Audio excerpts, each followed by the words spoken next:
This company is mine. This company is mine. What you saying? This company is mine.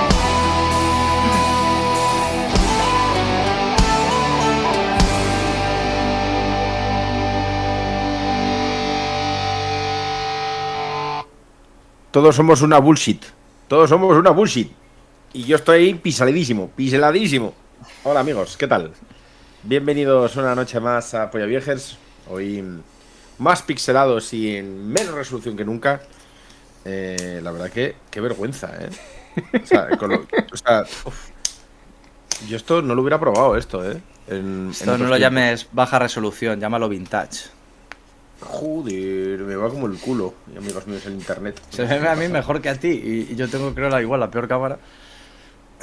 Ya. Bueno, pues está Fernando. Hola, Fernando. Hola. Con gorra. Con gorra. En honor a Kendall. Kendall. Y está Alberto Murcia, en honor a... Alberto Murcia podría ser un poco Connor. Sí. Yo me identifico más con Roman, igual, pero podría ser también Connor. Roma, sí. Es que yo tampoco quiero ser presidente de los Estados Unidos. Tú eres más. Él tampoco lo quiere, se lo pasa que no lo sabe. Tampoco quería. Lo que pasa que no lo sabe. Tampoco quería. Pues igual sí. Como ya habéis podido adivinar, además me gusta mucho, en plan de, como ya habéis podido adivinar, en un podcast en el que ya has entrado y has visto el título y has visto la portada, sí, efectivamente vamos a hablar de Succession. Y ya antes de empezar a seguir, vamos a hacerlo con spoilers, ¿vale? Vamos a repasar estas 4 temporadas, especialmente esta última cuarta, que es la que acaba de terminar, y un poco, pues, a comentar qué ha supuesto este viaje de estas 4, bueno, casi, en realidad 5 años, pero 4 temporadas, que han sido estas 4 temporadas de Succession, que sin ninguna duda ya ya se va a sentar a comer con las grandes series de HBO de la historia. Ya... La pondría ya por así hacerlo rápido, para preguntarnos los tres, antes de poner... Todavía no va a entrar en spoiler y demás, pero César seguro que con la introducción que ha hecho la pondría, eso está claro, entre las mejores de HBO. Sí, para mí. Yo también lo tengo claro, la pondría, y además de las que más me ha gustado en mi vida, igual no la que más, pero sí que está entre las grandes. That Sentry se ha suscrito. ¡Ey! Hola, Dad. Gracias, amigo. Gracias. 24 meses, gracias. Una antigüedad de un mes. Gracias. Que se me va el micro.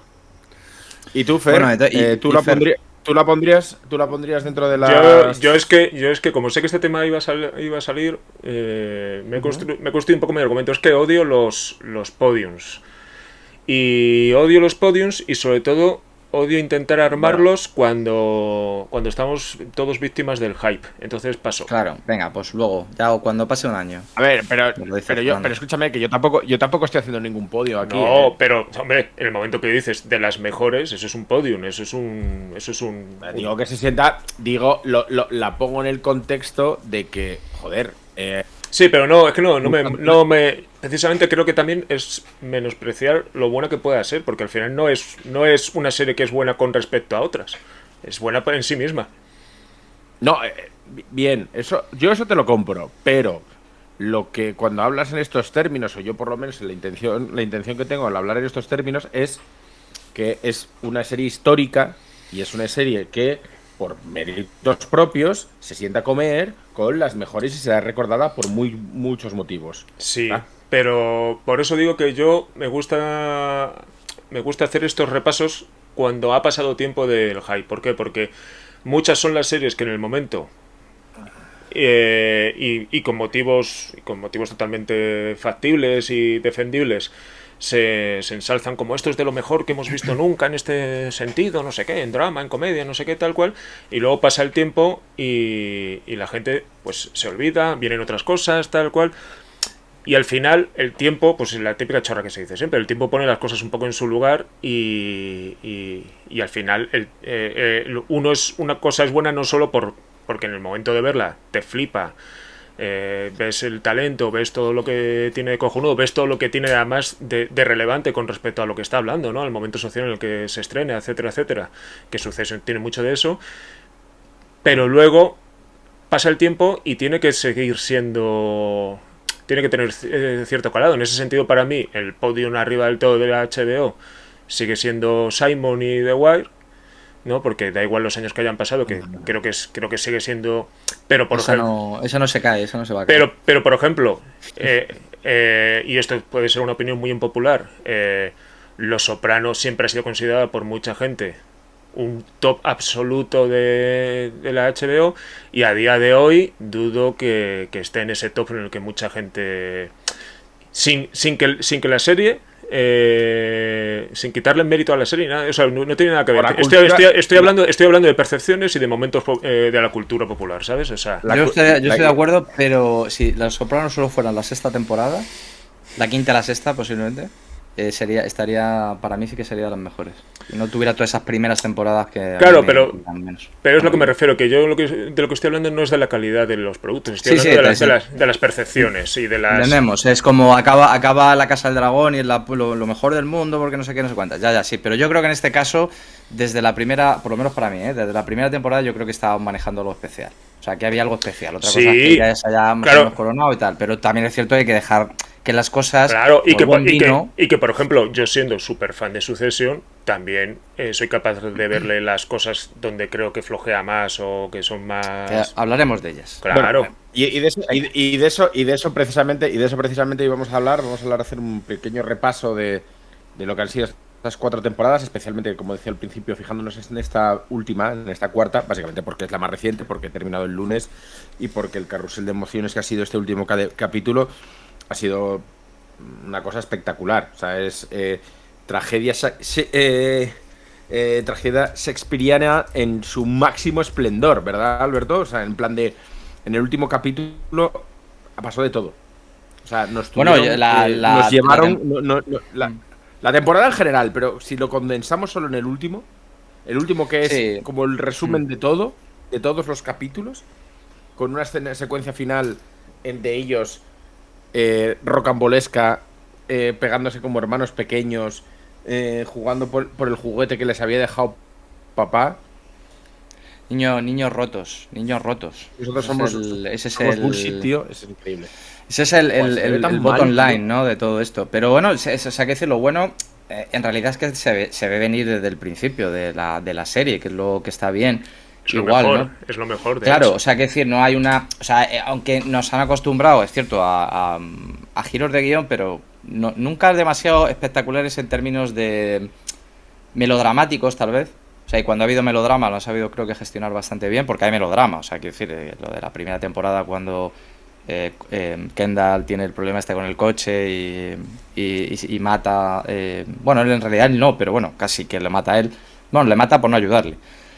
Al tipo con el que va... o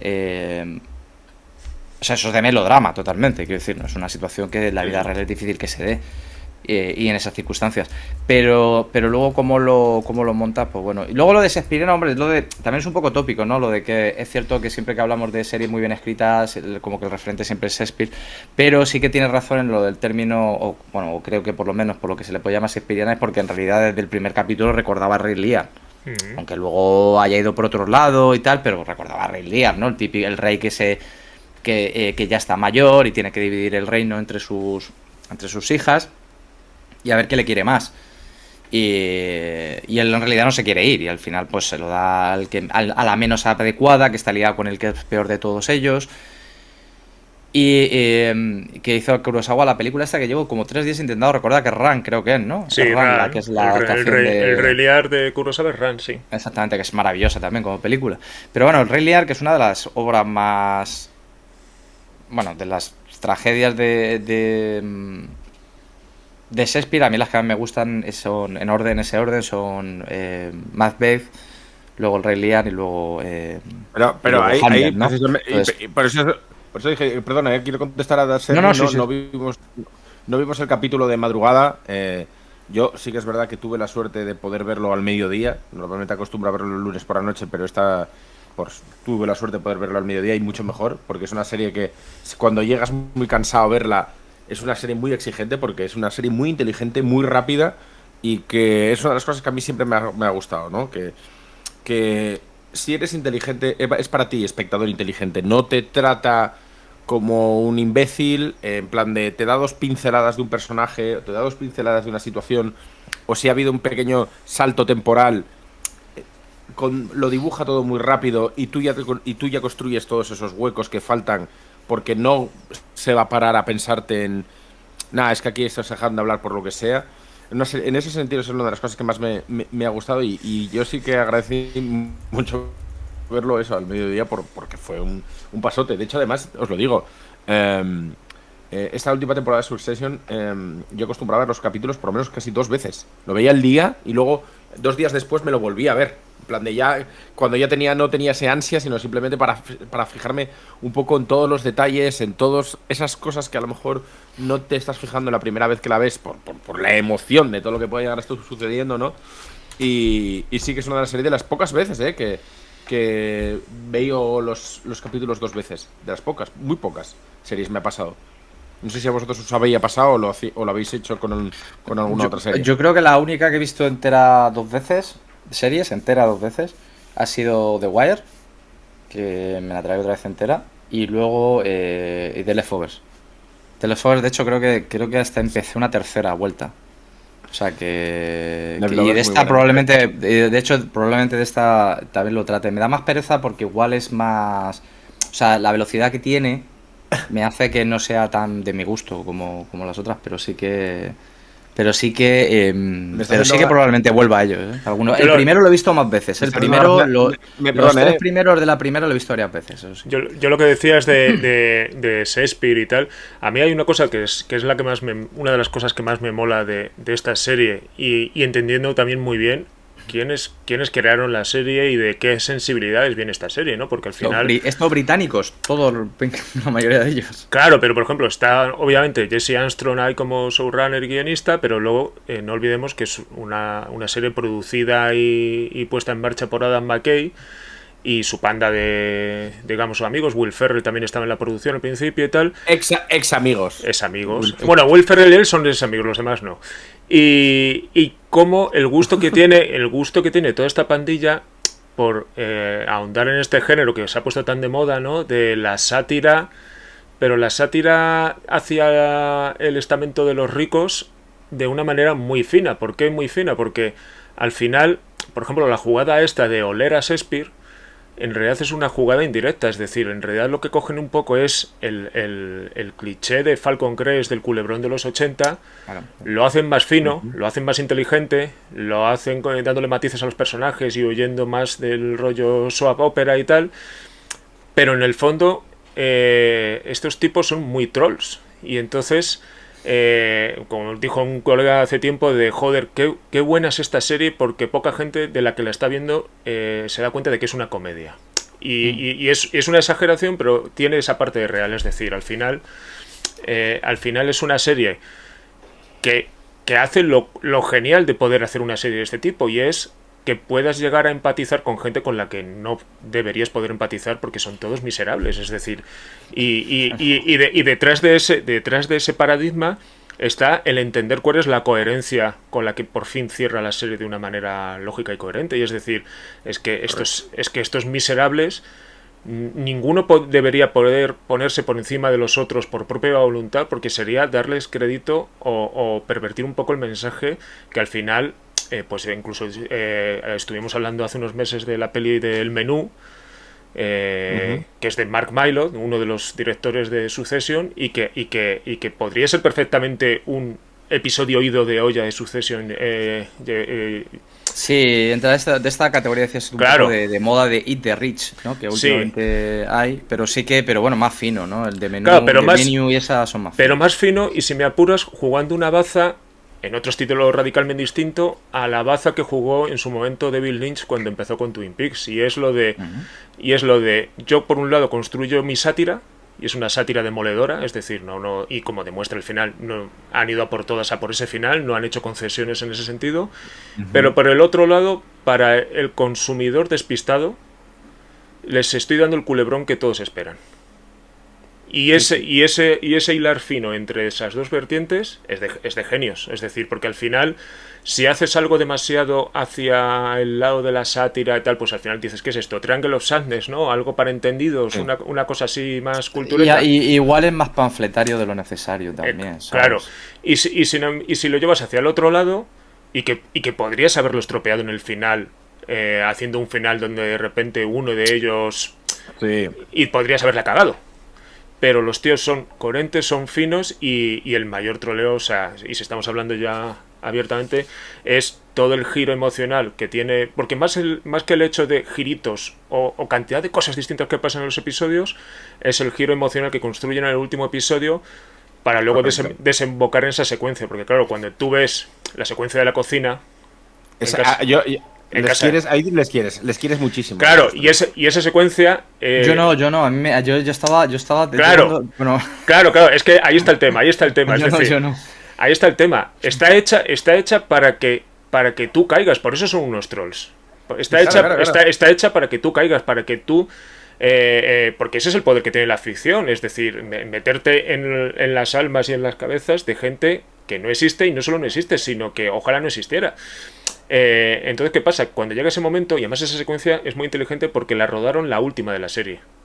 Fue la última secuencia que rodaron. Sí, es cierto. Y entonces se nota ese buen rollo que al final hace, pues que de hecho la gente lo dice, joder, ahí me caen bien todos. Ya, pero es que no deberían caerte bien. No, es que no te deberían caerte bien. No. A mí cuando me caen bien, ese es justo el anterior, cuando están en el lago. Sí. Y hablan con él. Ahí es cuando digo, hostia, esta gente podrían ser seres humanos. Luego Exacto. le vi en la siguiente y digo, estos son todos unos niñatos. O cuando claro, exacto, son unos niñatos consentidos. O cuando en el funeral de repente escuchan al tío, al hermano de Roy, hablar de las penurias que pasó su padre, y de repente ves en su cara la mirada de no estoy comprendiendo lo que estoy oyendo.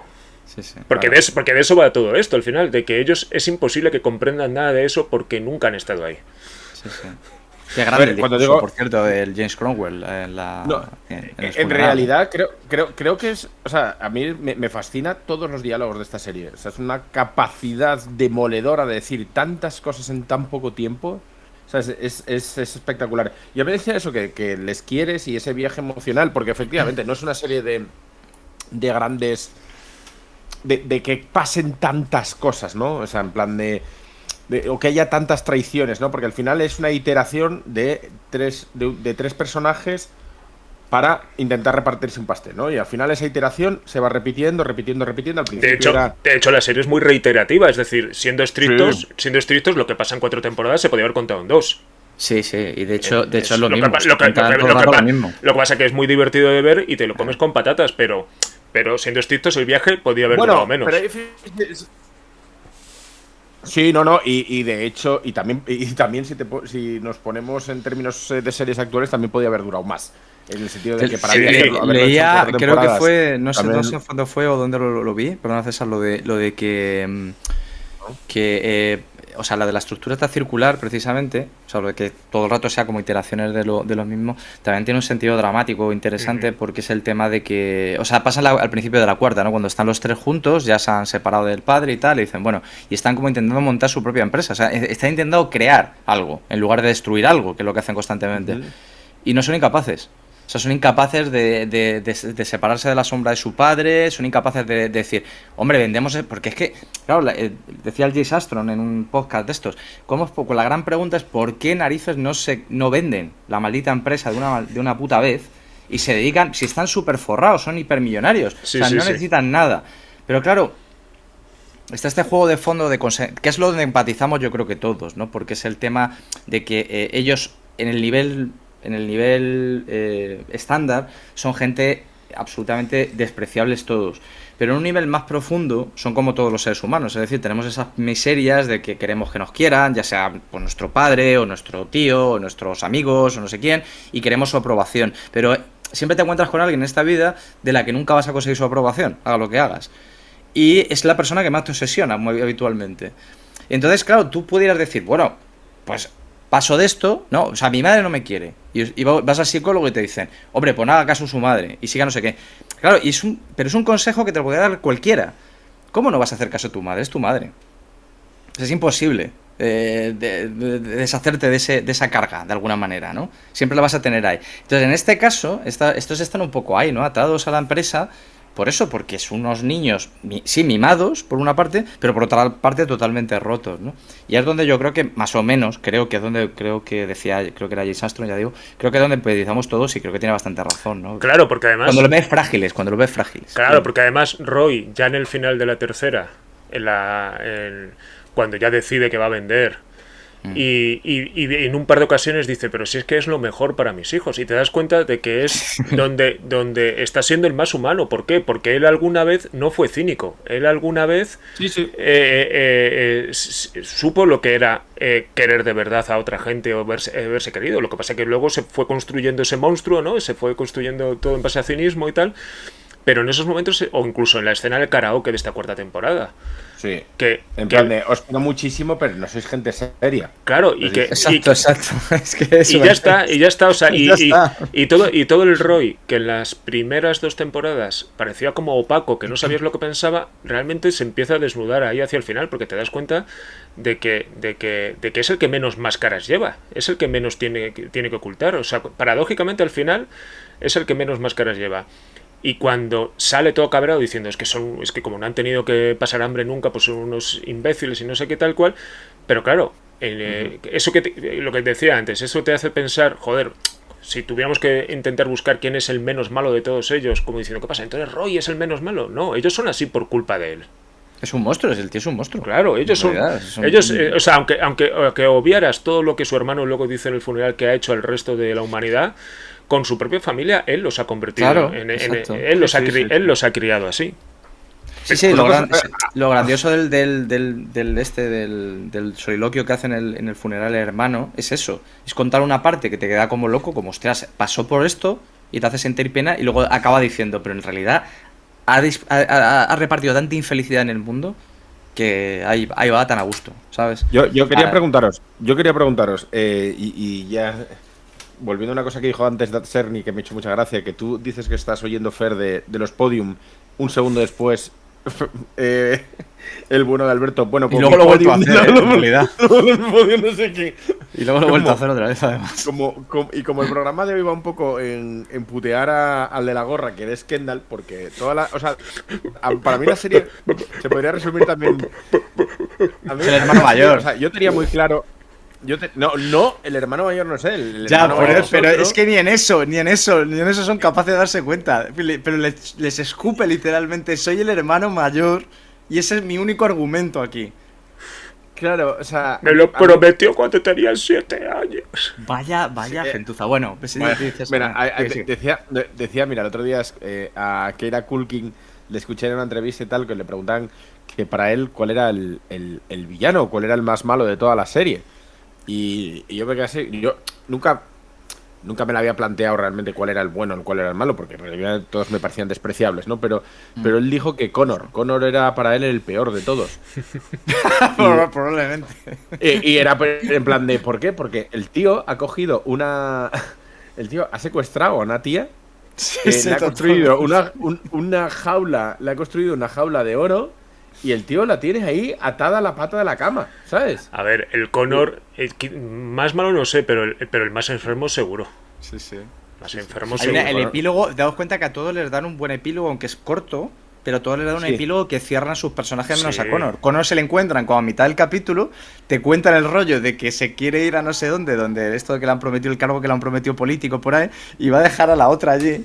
Que claramente los pero es que hay una cosa que hace muy brillante la serie al cerrar, y es no cerrar, o sea, dando importancia realmente a de qué iba todo esto, y es no cerrar qué pasa con Connor y no cerrar qué pasa con el presidente de los Estados Unidos. Me parece genial, o sea. A mí sinceramente... Bueno, en realidad tampoco te cierra con ninguno. O sea, lo que te deja es este sustrato emocional un poco de hacia dónde ponen las cosas, pero lo bonito de no sabes qué va a pasar, ¿no? Tú, en tu cabeza... Lo que sucede con ellos, porque al final lo que les pasa a ellos es lo de menos, pero lo que sabes que ya no les va a pasar, eso sí es lo importante. Claro, exacto.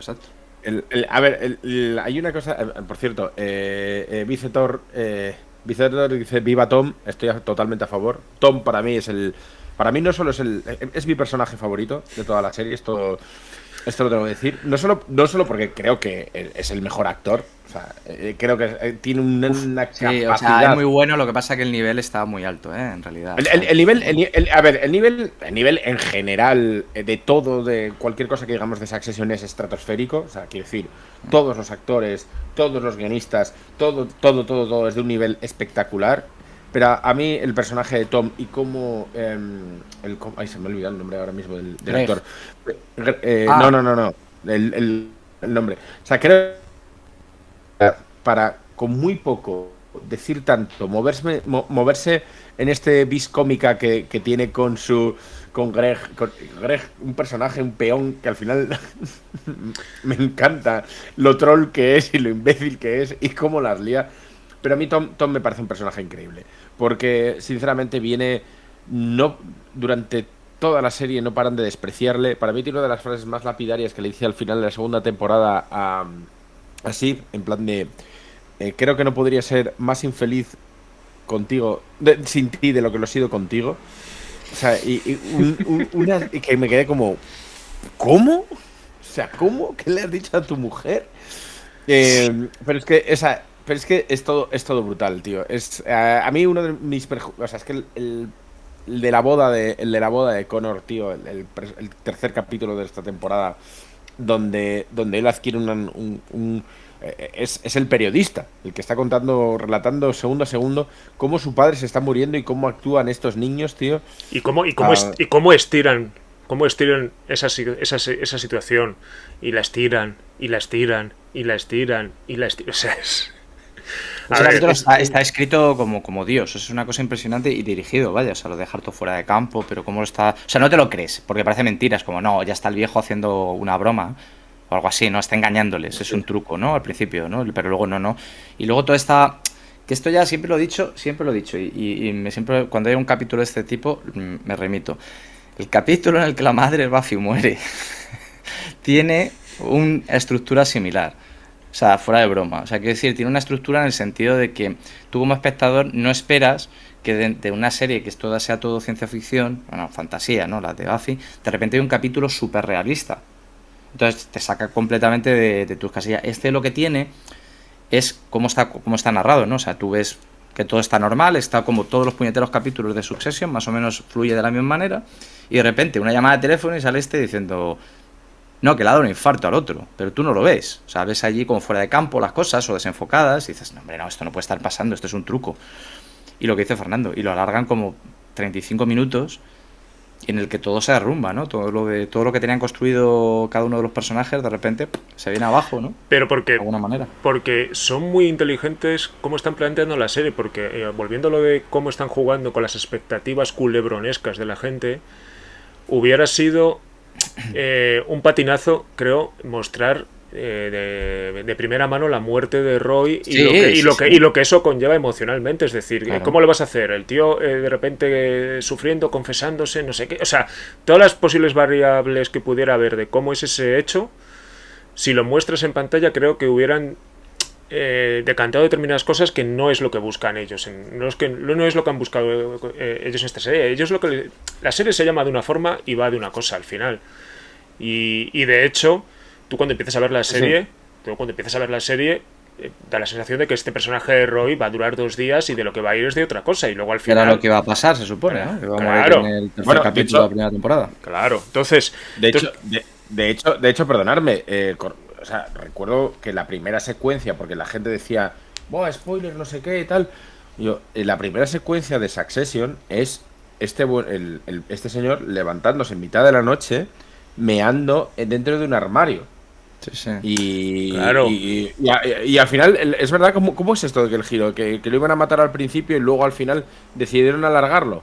Sí, porque sobre todo porque el actor, pues yo creo, es que tiene un carisma y una fuerza impresionante. Imagino que ellos verían que funcionaba mejor, o hicieron el piloto y vieron que funcionaba muy bien, no lo sé, o sea, cualquier motivo, pero el plan era que todo fuera a partir de la muerte de él, vaya. Pero claro, y que al final de lo que va es otra cosa. Entonces va de esa sucesión y luego en realidad cuando ya dedicas 4 temporadas a ahondar en los personajes, en sus movidas, en cómo son ellos, en cómo les han educado y cómo no les han querido, te das cuenta que realmente también incluso en eso va de otra cosa, porque luego al final la jugada maestra de que sea Tom el sucesor, te das cuenta de que da igual quién sea el sucesor, porque además en la época actual y al final está un poco narrando el derrumbe un poco de una familia arquetípica de este tipo de imperios de los media, ¿no? Norteamericanos. En el momento actual es el pequeño duende travieso que es el sueco el Lucas, el que viene como disruptor, ¿no? Como el de Glass Onion a petar todas estas estructuras. Elon Musk, ¿no? De la vida. Claro, a petarlo todo, porque al final, y lo venimos hablando de coña en otros programas, hablando de el imperio de los hombres grises, es decir, ¿por qué Tono al final es el ideal? Porque precisamente es un gestor, es un hombre gris, es un rostro que realmente el único ego que tiene y la única voluntad suya que se satisface con ser él el sucesor, realmente es ser él el que mande en la relación con su mujer. Sí. Lo demás, Total. Lo demás es secundario. ¿Por qué? Porque al final él ha estado ahí para lamer el culo que le dijeran que había que lamer. Y en un momento dado, al final le toca lamer un culo más grande del que él esperaba. Y obviamente lo acepta, aprovecha su oportunidad, pero él sabe que está ahí para recibir las tortas, para recibir las hostias, es decir, y al final, y la secuencia esa es brutal cuando le pone la mano a la otra, decir, yo no he ganado ser el CEO de la empresa de la que tú querías ganar, yo he ganado ser tu marido y no al revés. O sea, que seas tú mi esposa y no yo tu esposo. Sí, sí. Sí, sí, es una... Pero O sea, además, el gesto del... Sí, hemos quedado ahí los dos. El gesto de él, sí. ¿no? Cuando pone la mano y tal, es increíble, macho. Como que se le ve Por ya eso- que por eso no te digo está que en a el mí- mismo sitio, no está en otros lugares, estaba elevado ya. Claro. Elevated Por eso Excel, ¿no? Que quería decirlo, que es lo que nos dijo que nos hizo mucha gracia, ¿no? Elevated Excel. No, Elevated Excel, pero yo creo que Succession es Elevated Falcon Crest. Hombre, ya ves. Elevated Falcon Crest, hombre. Bueno, Elevated es que Dinastía, el otro día- tío, está claro. Es que el otro día lo comentamos en privado cuando estábamos hablando de, que hoy no toca, pero que ya lo vamos a meter, estábamos hablando de la peli de Air, esta peli que hicieron sobre vender zapatillas de Michael Jordan, y es que lo llamamos Elevated PowerPoint, ¿no? Porque al final todo va, toda la serie va, o sea, toda la película va de una presentación. Es De una la presentación del PowerPoint. O La sea, presentación, sí, bueno, para el cliente, ¿no? O sea, que decir algo que pasa todos los puñeteros días en cualquier empresa del mundo, pero que, oye, ojo. Esto y también con una noción muy extraña de esto ha cambiado el mundo, ¿no? Es como, ¿pero qué cojones están diciendo? O sea, no entiendo nada. Bueno, realmente solo hay una cosa que estoy de acuerdo, y es que el tema de las sneakers no era un elemento, o sea, es decir, no sé si hubiera sido con Jordan, que las sneakers se vendían y que la gente le gustaba, pues al final, no, si hubiera sido con Jordan hubiera sido otra cosa, pero no me parece como un hito en la humanidad No, vender o sea, que muchas es más zapatillas. importante el WinZip y no se ha hecho todavía una película del WinZip. Dales O sea, tiempo, que- dales dales tiempo. Pero mucho más importante el WinZip, ¿eh? Muchísimo más Oye, importante porque es que la humanidad. He leído por ahí una movida de que los de WinRAR trolean en redes sociales a la peña que paga la cuenta de pago de WinRAR. ¿Qué dices? Se los acosan encima, ¿no? Claro, que el rollo está en que WinRAR, cuando saltaba la alerta de que Así había no hay que pagar, prioridad, claro. lo cerrabas y seguías usándolo, nadie lo pagaba. Claro. De hecho, al parecer, los beneficios de esa empresa vienen por las empresas que sí contratan el servicio de WinRAR empresarialmente y les vienen los beneficios por ahí, pero ellos no cuentan con que los individuales, los particulares paguen por Y ello. que ¿no? ya que las grandes empresas como Microsoft lo incluyen dentro Claro. de su paquete. Entonces, ¿qué pasa? Que cada vez que algún incauto sí que paga por la versión de pago, lo comparten en Twitter y ponen, mira, fulanito, arroba no sé quién, ha caído, ha pagado, hombre, ya era hora de que cayera uno, no sé qué tal. Han mordido el anzuelo. Sí, es muy gracioso. Bueno, Pero nada, vamos a hacer si queréis, mira, si queréis hacemos un pequeño repaso. Yo no sé si queréis, no me quiero remontar a todas las temporadas, pero sí que es un poco, quería hacer un pequeño qué pasó la primera temporada, qué pasó la segunda, la tercera, la cuarta, en varios titulares para centrarnos en la cuarta y comentar 2-3 capítulos o 2-3 cosas que sucedieron clave, ¿no? En esta primera, que tuvimos una primera mitad de temporada donde se nos presentaban todos los personajes y donde teníamos yo creo que la serie se llama Succession, pero también la serie se podría llamar Vamos a putear a Ken, ¿vale? Kendall,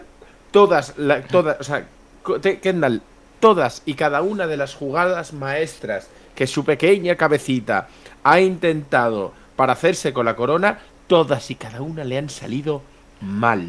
Vamos a plantear también una premisa, y es que Kendall se cree más inteligente de lo que es, pero le pasa lo del Silicon Valley, que no es tan inteligente como se cree que es. Pero sabéis la intrahistoria también, por eso digo que McKay, Armstrong, Mylod y toda esta gente son unos trolls, y es que el actor que hace de Kendall le pasa un poco, tiene síndrome de Kendall, es decir, el tío al parecer dentro del casting es el más de método, el más tal, claro. Y entonces a él le dirigían un poco de otra manera al resto de los actores. Y entonces él como que un poco a lo Casper Van Dien en Starship Troopers, de no terminar de darse cuenta de que hay una parte satírica en todo lo que se están haciendo y tomarse muy en serio su personaje y de, pues eso, es que Kendall es el héroe que viene a heredar el trabajo del padre, etcétera, etcétera. Y sin embargo a Culkin y compañía pues les dirigían un poco más por el lado de no, vosotros lo que tenéis que hacer es aquí putear al hermano. Y entonces al parecer luego ya, obviamente la serie lo petó, este señor se fue enterando un poco de en qué percal estaba, pero al parecer durante la primera temporada no se hablaban el actor de Kendall y los demás porque... No, de hecho Brian Cox hasta... parece que en la última temporada por lo menos de cara al público han limado un poco el mal rollo porque le hicieron un perfil en The New York Times aquí al actor Brian Cox. No, a Brian Cox no, al otro. Al de Kendall. A Kendall. Y le hicieron un perfil y él quedó muy descontento porque claro, los perfiles ya sabemos que los perfiles nunca quedan bien. Pero es que en este quedó como de un poco de flipado, de no sé qué. Sale siempre la historia de Oliver... Iba a decir Oliver Stone. De Laurence Olivier cuando le dijo a Dustin Hoffman que esto es mentira, pero se ha quedado como si fuera verdad, pero mola, ¿no? Lo de cuando Dustin Hoffman le decía que para Marathon Man, que había estado pasando hambre no sé cuánto tiempo, para que cuando le pegaran y tal, él se sintiera lo mismo que una persona que había estado, y le dijo, ¿y has probado alguna vez a actuar? Entonces, quiero decir, pues a Brian Cox, por lo visto, le pasa eso, di tus putas líneas, joder. ¿Sabes? Es un poco ese rollo, di tus putas líneas, tío. ¿Sabes? Estamos para eso. Sí, es para lo que te pagan. De hecho, escuela inglesa, vaya. De hecho, es eso. Michael Caine, hombre. Claro, de hecho, en esa secuencia del último capítulo, cuando le hacen beberse ese líquido, que él se lo bebe de verdad. Sí, le echa un traguito para que ahí. fuera todo como más realista.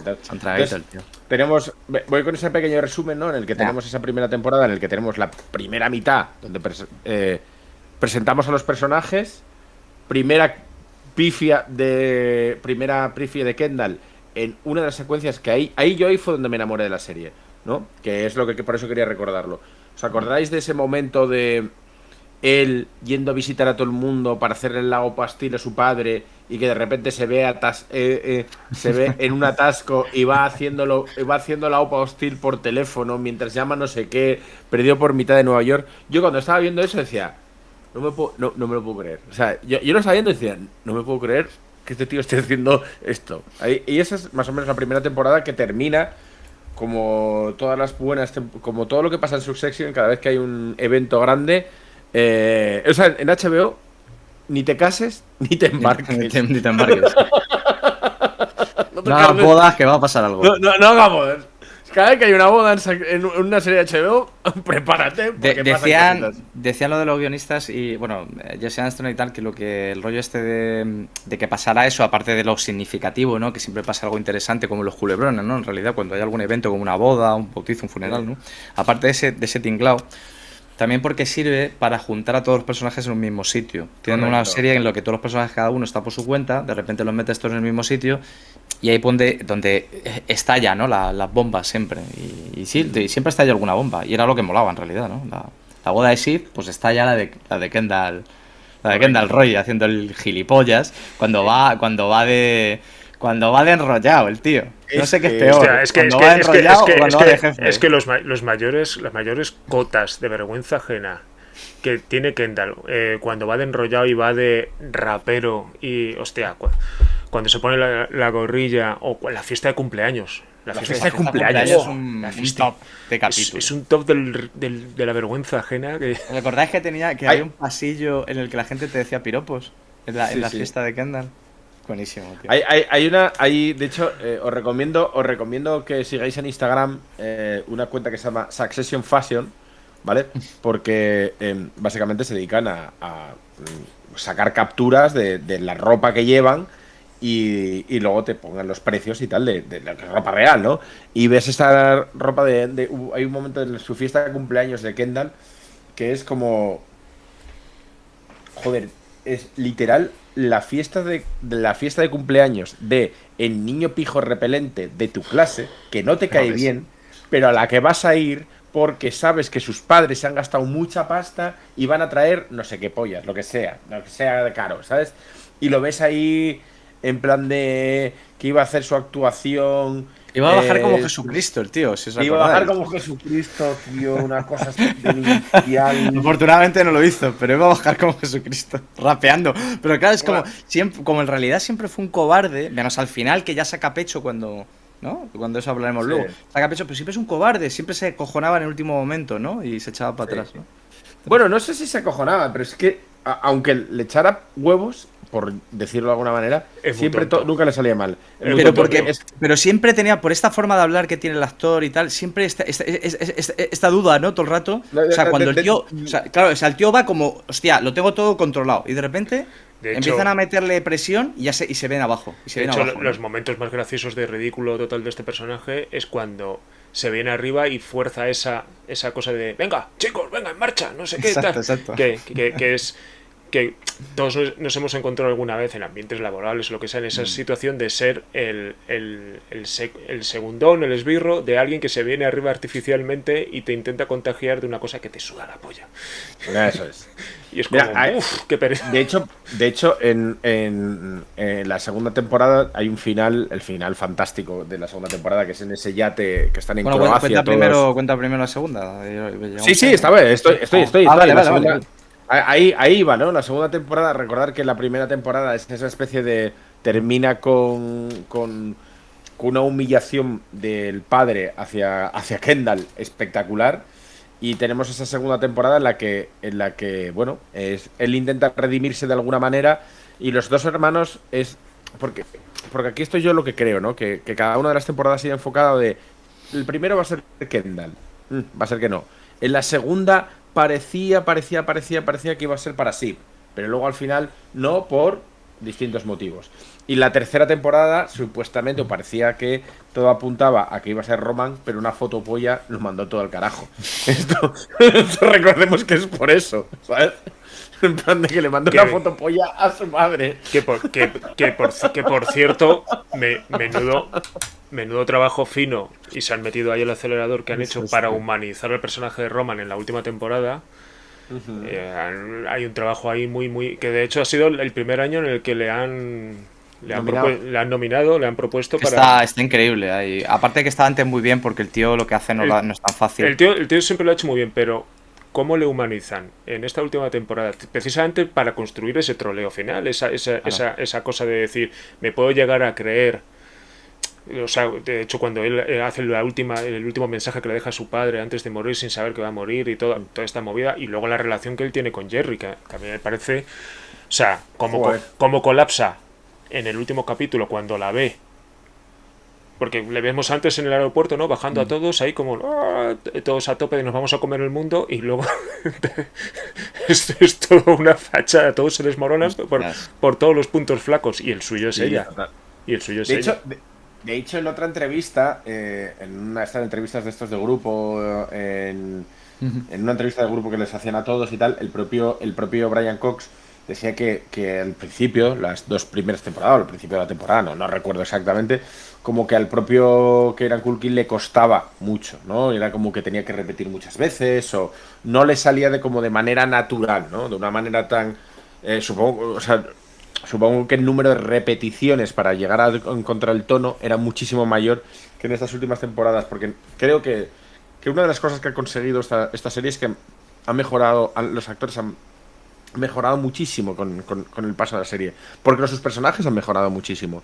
Sí. Lo que quería decir es que a mí que me parece un personaje espectacular. Lo roto que está este niño, o sea, de todos es el que quizás está más roto, me parece.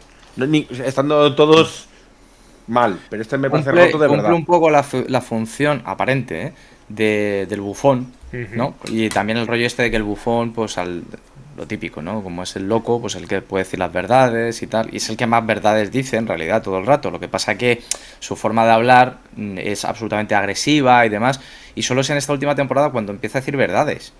O sea, a todo el mundo la cara. Empieza a decir verdades hasta que ya no deja hacerlo, o empieza a decir cosas sensatas, porque exacto. Cuando los otros dos empiezan a volverse locos con tiremos para este lado, vendamos, no, hagamos lo otro, y él está...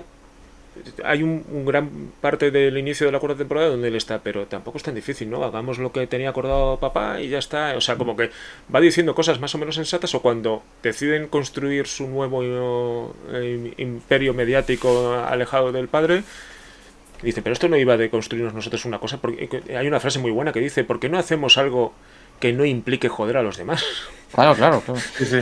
Cuando se suben a la montaña esta que le sube el imbécil del Stellan Skarsgård, que el tío ese también está soberbio, ¿no? Haciendo de gilipollas. A mí no me parece un gilipollas, ¿eh? Joder, excepto por lo de mandarle... A mí por lo de mandarle sangre, pero no me parece...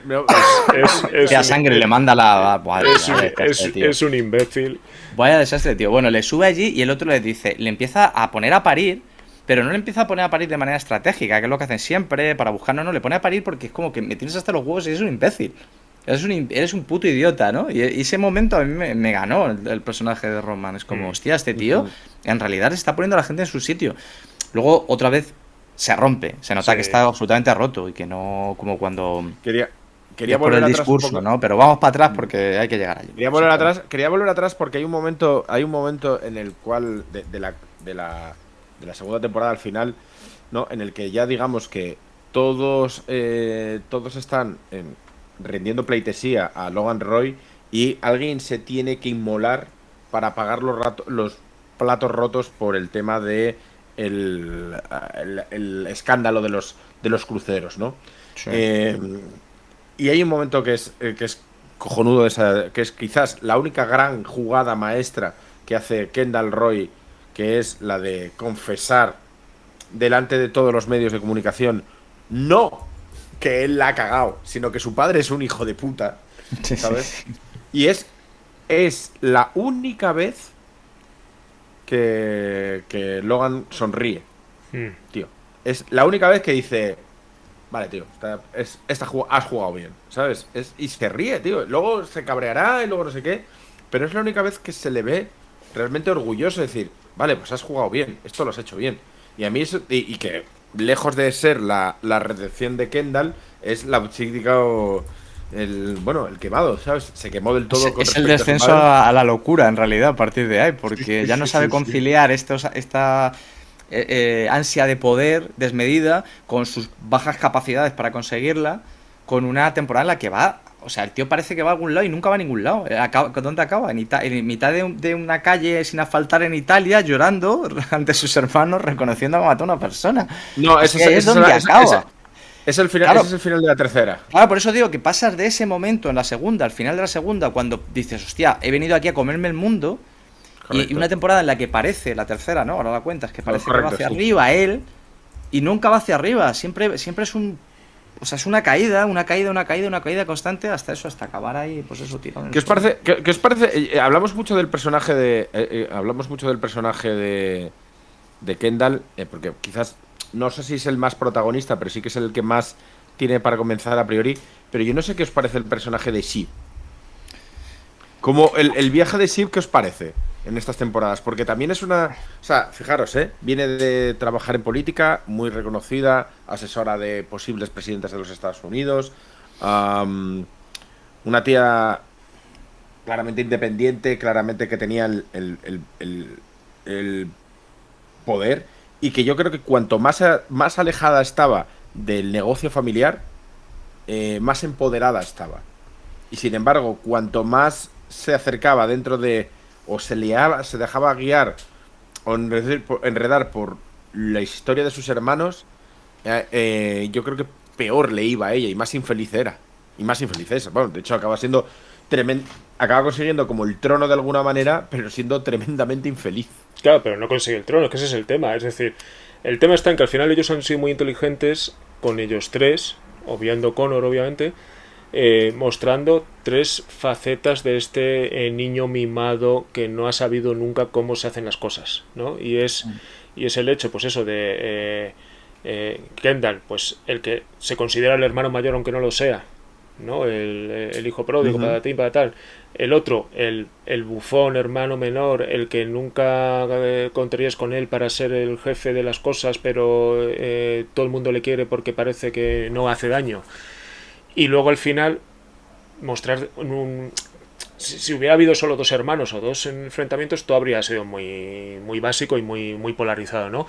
Y luego ella, que al final juega una baza, y es que y pasa con gran parte del público, que es como que, además por el hecho de ser una mujer, y obviamente hay todo un pozo machista ¿no? en toda la estructura de fondo de lo que significa una empresa como la de su padre, etcétera, etcétera. Acordémonos de lo de los cruceros, toda una serie de cosas, el posicionamiento político, que luego, como bien sabemos, pues al final es otra máscara más, es decir, soy de este palo, o apoyo este palo, o soy conductor de este palo porque es el que me da dinero. Es decir, al final a mí me da igual, esto no tiene nada que ver con mis creencias ideológicas y tal. Y entonces al final dices, pues parece que es el personaje con el que más podrías llegar a empatizar, pero no nos engañemos, es decir, lo que pueda tener ella de empoderada es porque ha nacido donde ha nacido, es decir, claro. y al final ella, pues eso, también quiere jugar esa baza de yo soy mejor que mis hermanos porque ellos siguen el patrón machista derechón que ha montado el tinglado de papá, pero al final... yo tengo, además un poco este rollo de yo tengo preocupaciones sociales, nunca lo dice, porque es que eso Claro. lo cachondo, jamás lo dice, pero es como yo tengo preocupaciones sociales porque yo venía de apoyar a los demócratas, ¿no? En las campañas, y es como no, en ningún momento tiene ninguna preocupación más allá de ella misma, Claro. y de su entorno cercano. Aparte, por no mencionar, que también les pasa a los tres, vaya, es la incapacidad que tienen para querer a otra persona. O sea, ella está en esta relación al principio, pero no quieren a nadie. Ahí es a donde iba, es decir, en último término, esa imagen que ella intenta construirse para creerse mejor que sus hermanos, en la cual sí se preocupa porque se crea afín a un partido que se preocupa, por ejemplo, por los derechos de las personas, por los inmigrantes, etcétera, etcétera, cuando tú misma ni siquiera quieres lo suficiente a tu marido como para decirle la verdad sobre lo que sientes por él. Exacto. Porque al final, y esa es una de las secuencias que a mí más me mola de Tom, cuando Tom es consciente de que ella le está poniendo los cuernos, le está diciendo, si es que yo no te he pedido que me seas fiel, solo te pido que me seas sincera. Sí, exacto. Claro, y entonces... Yo estoy aquí para aguantar todo lo que me echen. Claro, es decir, si el problema no van por esos territorios, es decir, por lo menos dime la verdad, es decir, si no, no... Y entonces en ese sentido te das cuenta de que ella no puede evitar ser lo que es. Y ella no puede evitar lo que es. Otra cosa es el personaje que ella tiene en su cabeza de lo que molaría ser o lo de que pretende ser frente a sus hermanos, pero el ejemplo está claro en su relación con Lucas al final, es decir, yo voy a ser lo que tú quieras, ¿no? ¿Qué es lo que necesitas? Yo quiero ser la CEO, pero nuestro prisma político es este de derechas. Yo separo una cosa de la otra, pero ¿a quién estás engañando? O sea, lo otro que tú consideras tan primordial o tan esencial a ti mismo es un constructo que te has montado en la cabeza. O sea, tú no eres feminista. No, vamos. Me gustan dos cosas. Por cierto, yo lo comenté por el chat privado, pero como me gusta mucho lo de comentar también en público aquí, lo de que Shiv, el nombre, o sea, ella se llama Siobhan, pero Shiv en inglés es un cuchillo que haces tú mismo, es un cuchillo do it yourself, son los que se hacen en la cárcel habitualmente, es una navaja que diríamos aquí, pero es un cuchillo que te haces tú, y eso es curioso porque evidentemente aquí estamos hablando de navajeros. Y luego que por lo visto los guionistas los de la sala de guionistas, ¿no?, de la serie, contaba uno en The Guardian, una entrevista, o sea, una especie de entrevista, un artículo que firma el propio guionista muy largo, hablando sobre la serie.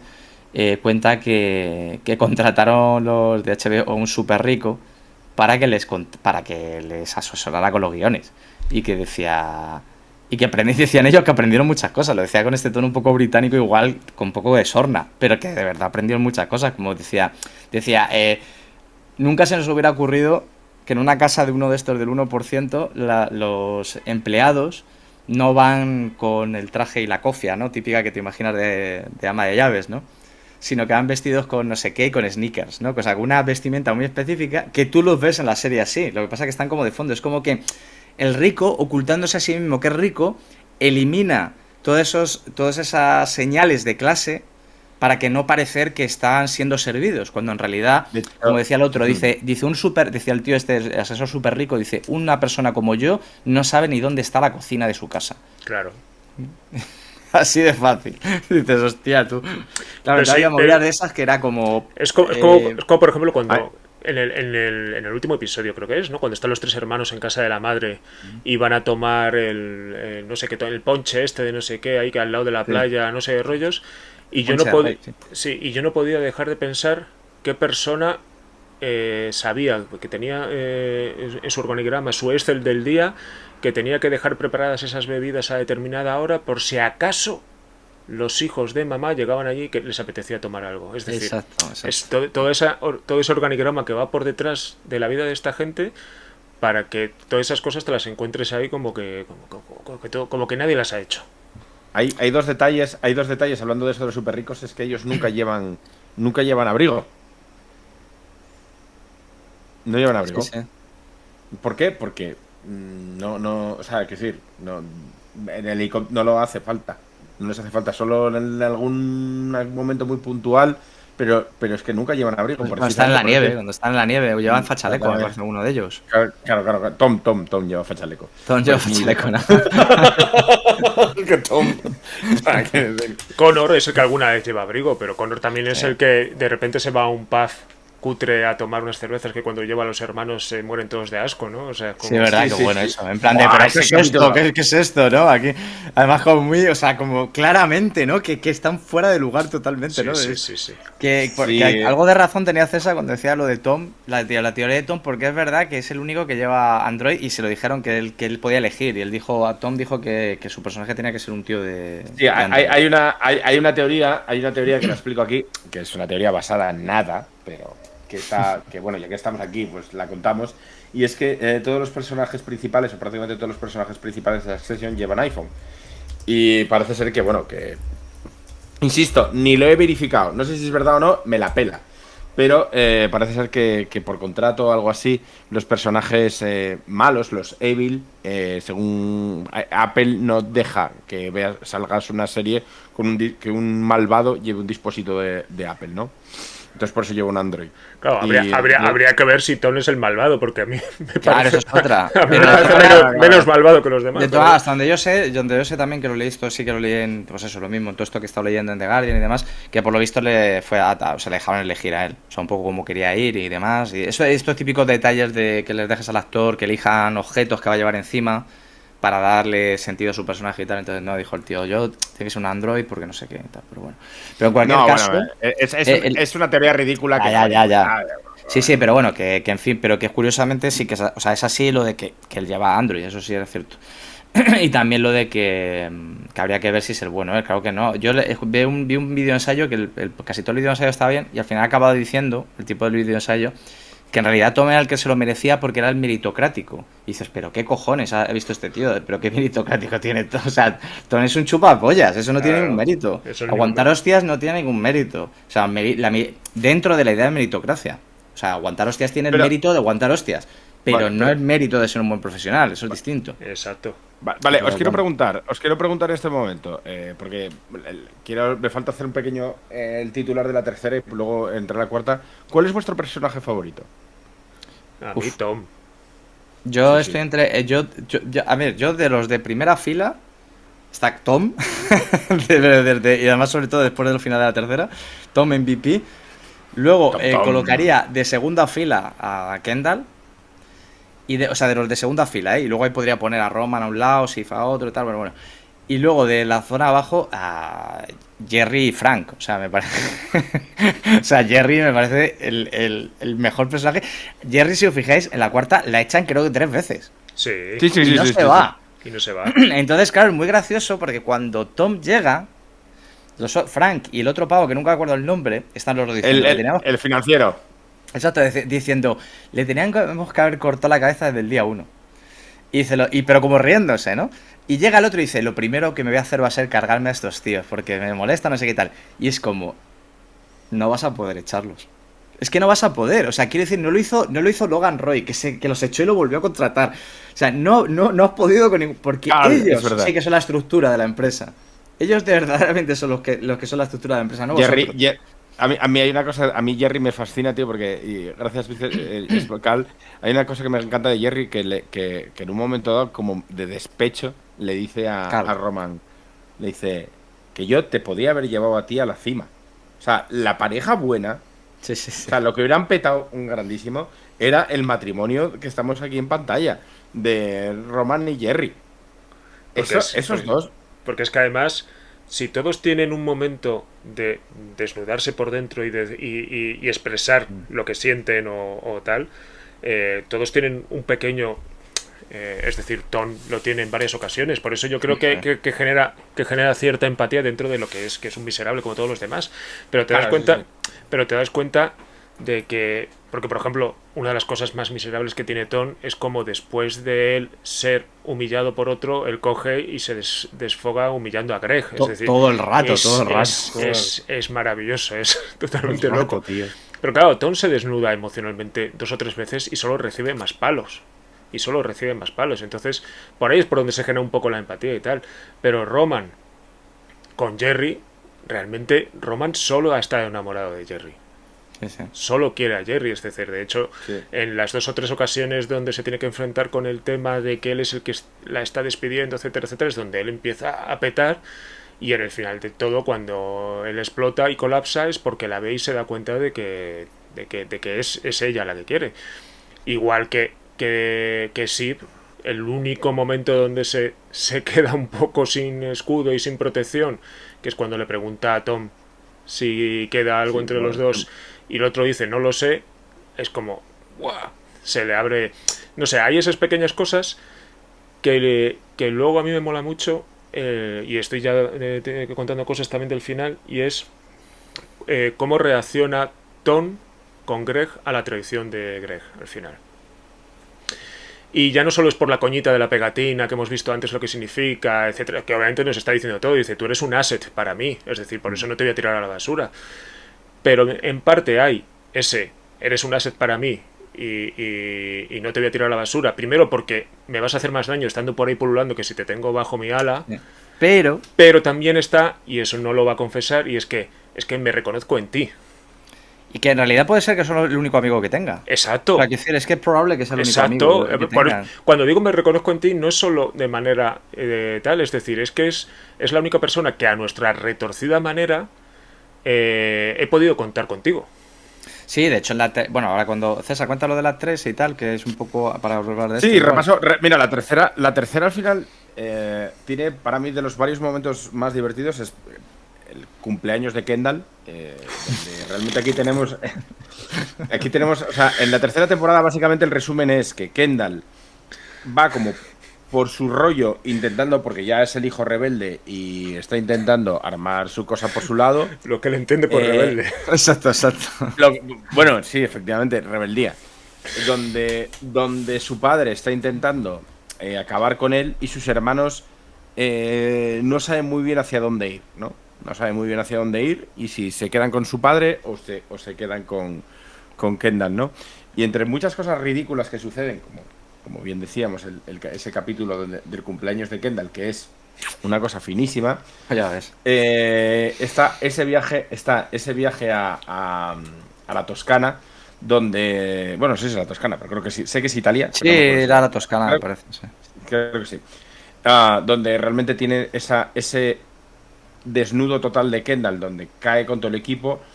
Los 3 hermanos se unen y está la jugada maestra donde pues Tom traiciona a su propia mujer para irse con Logan y donde quedan los 3 hermanos expuestos en un momento final absolutamente brutal.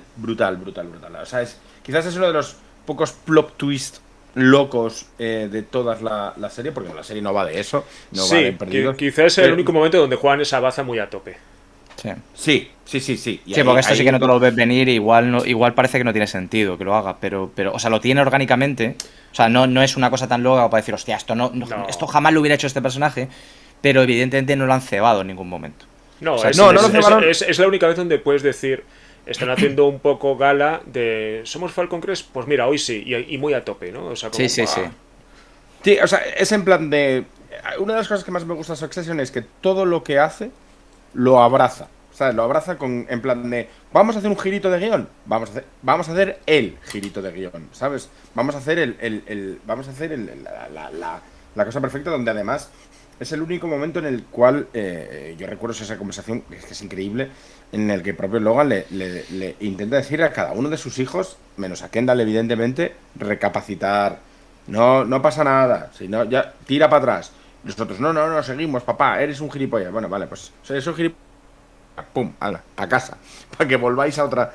Y terminan esa tercera temporada donde gira todo alrededor de esta tradición de Tom, y donde Tom, es que le recuerdo la frase es en plan de: voy a hacer un pacto con el diablo.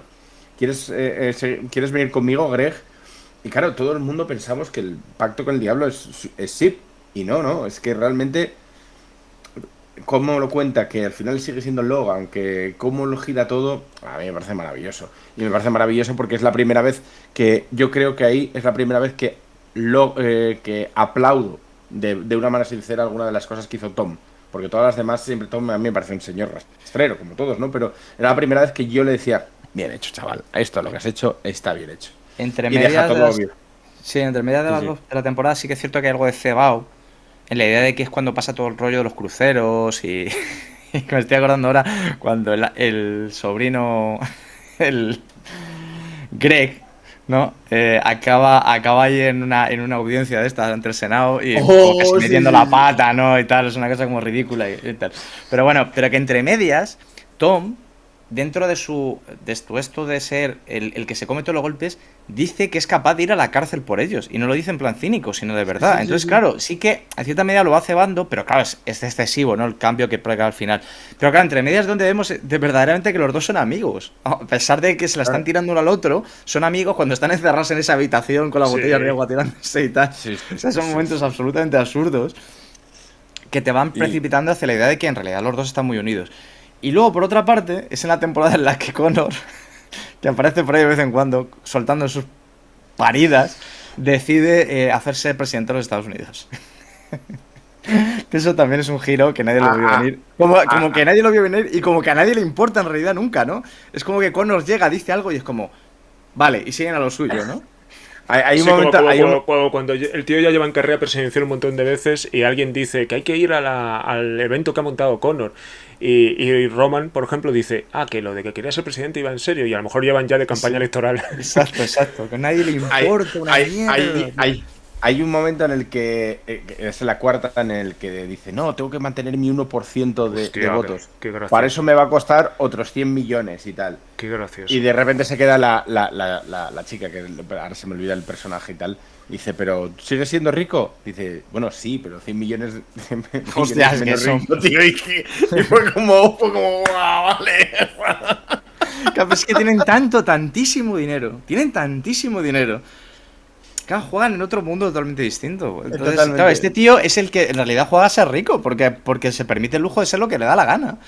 Y encima de como un barba azul, ¿no? Con la mujer ahí un poco metida. Y que luego al final toda la lucha esta, por ejemplo, por quedarse con la empresa de su padre, ni siquiera es por el dinero, porque al principio negociando, no, vamos a pedirle más al sueco, y venga, y tal, vamos a todo el baile de cifras de 9, de 8, no sé qué, patatín y tal. Y luego, cuando por fin consiguen lo que querían, les sabe a poco. No, lo que queremos es no venderlo, pero es en plan, pero... Claro, pero ¿qué cojones? ¿Qué os pasa en las cabezas? ¿Qué os pasa en la cabeza, tío? O sea, ¿qué coño os pasa? Y este hombre, pues, es el más sensato dentro de todo, porque al menos es coherente, ¿no? Dice, yo quiero ser presidente, pues ahora voy a seguir siéndolo, ¿no? Y luego le ofrecen otra mierda para que se retire y... Bueno, en fin, y ahora llegamos a la cuarta. A la cuarta, ¿no? Donde empezamos unos dos primeros capítulos donde y esto lo comenté en otro chat en el interno, donde en los 2 primeros capítulos de la temporada se hacen un poco pesados y un poco reiterativos, ¿no? Porque no deja de ser en plan de una iteración de ahora los 3 hermanos contra el padre, ¿no? O sea, Sí, era como, marcha atrás otra vez un poquito. sí, era como, claro, porque todas las temporadas iba de alguien iba contra el padre, ¿no? Y entonces la guerra se ganaba o se perdía en función de quién conseguía más apoyos de hacia un lado o hacia otro, ¿no? Entonces volver a reiterar otra vez era como, se hacía como pesado, ¿no? Incluso con la compra multimillonaria de este holding de comunicación que no le importa a nadie. De hecho, lo gastaron, lo compraron por muchísimo dinero. Y no han vuelto a hablar de ello. Y nunca más se supo, ¿sabes? En plan de, daba exactamente igual, ¿no? Entonces, yo creo que es que hasta donde ya realmente la cosa coge marcha, que es ese tercer capítulo de la temporada, ese que es precisamente la boda de Connor. A la que hay que recordar, no va el padre, Porque les No va el padre. porque le suda la polla. Sí. Totalmente. No va el padre y te mueres en un avión. Que la conversación que tienen Roy y Roman con respecto a eso, dice, venga, súbete al avión conmigo y vámonos para Noruega, no sé qué, tal. Y dice, papá, que es la boda de Connor. No se lo va a tomar a mal. Es Connor. Y te quedas como, hostia, Connor. Sí, no pasa nada. Pues es que luego, o sea, hay otro fantástico. Ojo, que aunque no importe, que aunque es un personaje que parece que no importa, también tiene unos momentos increíbles, ¿eh? O sea, en la boda pasa igual, o sea, es como ver la otra cara de la familia, la de que el hijo mayor, además que técnicamente le saca más años que al resto, bastantes, y que es hijo de la mujer que verdaderamente quiso el otro. O sea, es algo como muy raro en ese personaje y tal, de desarraigo también. Porque eran pero los 4 hermanos son hijos de la misma madre, ¿no? Sí. No. No. Connor es de otra madre. Connor es de otra madre.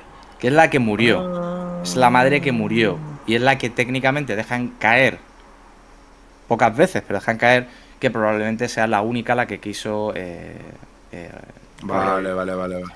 Pero, y claro, Vale, los otros 3 hijos son de la inglesa esta, a la que van allí a la Toscana a la boda, sí. ¿no? Que tiene este tío con el que se casa, que les está intentando vender un esquema Ponzi. En la misma boda, al Roy le intenta vendérselo, pero es que luego se lo intenta vender a ellos. Ese actor, además, ese actor me encanta. Vaya desastre de tío también. La hostia. Es verdad.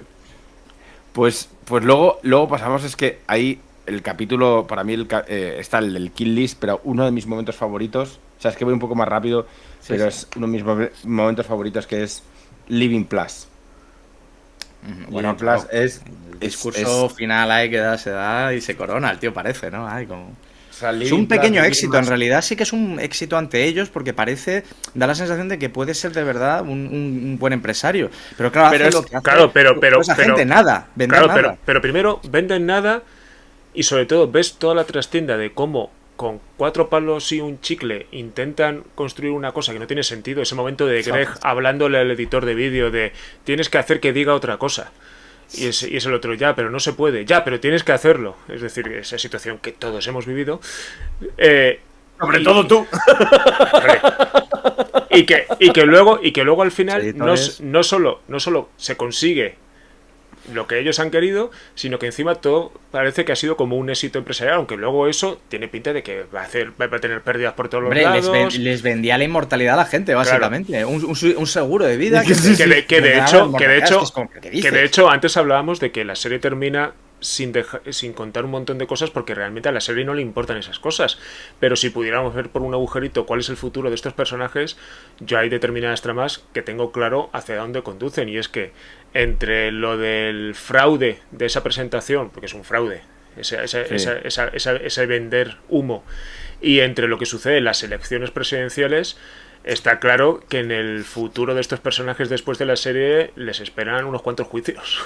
Hombre, seguro. No, es que de hecho a mí lo que me flipa de Living Plus y ese momento final de Kendall bañándose en el océano como máxima satisfacción y tal y cual, yo ahí fue cuando dije, esa es la cebada final. Yo ahí dije, hay un momento de Kendall en el que además está como cogiendo a la vieja guardia de su padre, diciendo, ahora voy a mandar yo, vamos a hacer las cosas a mi manera, Y ahí yo lo tuve clarísimo. Cuando vi Hostias. eso dije... Me acabo de dar cuenta de una cosa, cuando lo has dicho esto, no me había caído. Resulta que cuando... Esto es por Watchmen. En Watchmen, en el cómic, cuando Ozymandias cuenta su vida, él dice que en un momento determinado hizo lo mismo que Alejandro Magno, que fue desnudarse Sí. y bañarse en un río, ¿no? Sí. Y este tío hace lo mismo. Pero es que después, en el siguiente capítulo, si os acordáis, hace una referencia a Ozymandias y Shelly, si no recuerdo yo mal, cuando se están bañando. Es decir, el otro se va y los otros dos que se quedan en la esta hacen un como una referencia. Pero esto a lo mejor me lo estoy inventando, lo tengo que mirar. Pero curioso, puede ser curioso eso, lo de que haga un No. rollo este de... Claro, precisamente el poema de Ozymandias de Shelley va de eso, ¿no? De cómo en realidad una persona poderosa ya no tiene nada, ¿no? Detrás lo que queda son los recuerdos y los despojos de lo que fue, ¿no? Fondo. Pues ahí tenemos ese momento de Living Plus y es que a mí es lo de American, es el capítulo de las elecciones. Probablemente, o sea, yo creo que el de las elecciones y el Connor Wedding probablemente sean de mis capítulos favoritos de... Pero los de 4 toda la últimos serie. son muy buenos seguidos. O sea, No, lo que no, tienes los que aunque no sean tan buenos por separado, los 4 seguidos son brutales, porque el de la... No, a ver, vamos a ver. increíble. Toda la cuarta temporada es lo que te decía, que estos... Pero las primer- elecciones es... Lo de las elecciones es... o sea, lo de las elecciones es acojonante, tío. Es como, literalmente, cómo deciden que ellos, quién va a ser el presidente. Y lo hacen de una manera tan increíble, tío. Me fascina tanto, tío. Me fascina tanto el Tom diciendo... América, mi templo es el cuerpo y el otro que es una rayuca. Porque estas más supone que te ve un poco cansado. El momento wasabi. ¿Cuánto wasabi? El momento wasabi con el greja y tal. El El otro wasabi es se increíble. metiéndose el wasabi en los ojos. Diciendo, y el Greg diciendo, ahora mismo soy la persona más importante de Estados Unidos. No sé si apretar el botón nuclear o no. Y es como, ¿qué dices? Hablándole con la otra secretaria del otro también, ¿no? Como, hostia, tengo que hacer esto, tengo que hacer esto. Que además el Greg le falta tiempo para coger a cualquier desconocido y rajarle todo lo que le han dicho que no cuenten. Exacto. Es que eso también es muy de él, su personaje, ¿vale? O luego lo de mostrarte a un personaje con un comportamiento por el cual puedes llegar a decir, pues mira, empatizo, no sé qué, y luego de repente hace alguna cosa totalmente asquerosa de rico, ¿no? Como cuando le trae las bandejas de comida, ¿pero qué? Bandejas de sushi, no sé qué. Joder, es que, y además es que me encanta el título del penúltimo capítulo, que es la iglesia y el Estado, tío. Sí. Me parece increíble, porque además ese personaje es la serie, o sea, es el capítulo de la caída de Roman, ¿no?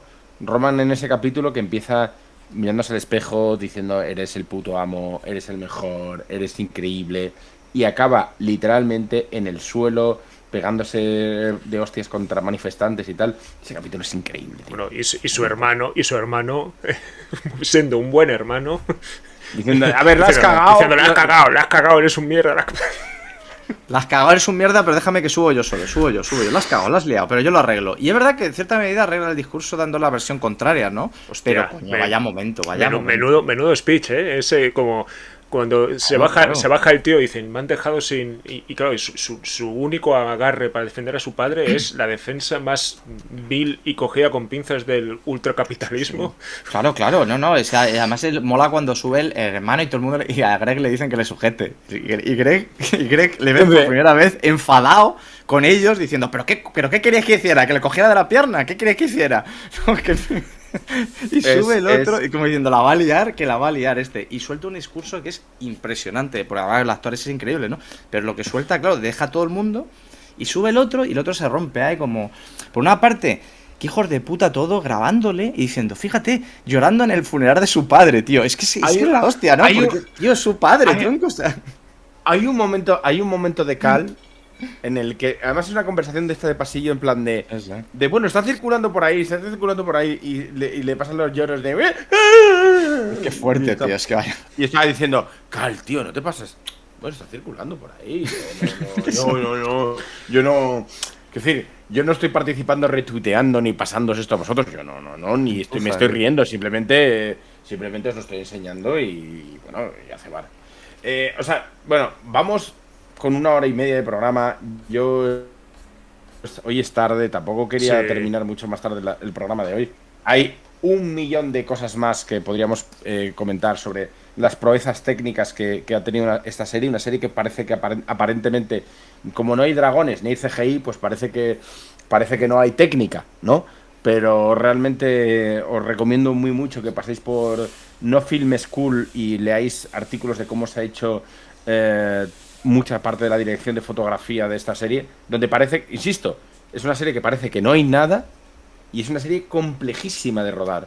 Y es una serie que ha hecho unas auténticas virguerías desde el punto de vista de dirección de fotografía, haciendo que efectivamente no parezca que hay nada. Y eso es lo que más difícil. O sea, han hecho una dirección de fotografía sin que parezca que alguien ha hecho dirección de fotografía. Y eso me parece una barbaridad. Luego, por supuesto, Fer, todo el sonido, la música, o sea, todo el montaje. La música de esta serie es increíble por un simple motivo, porque además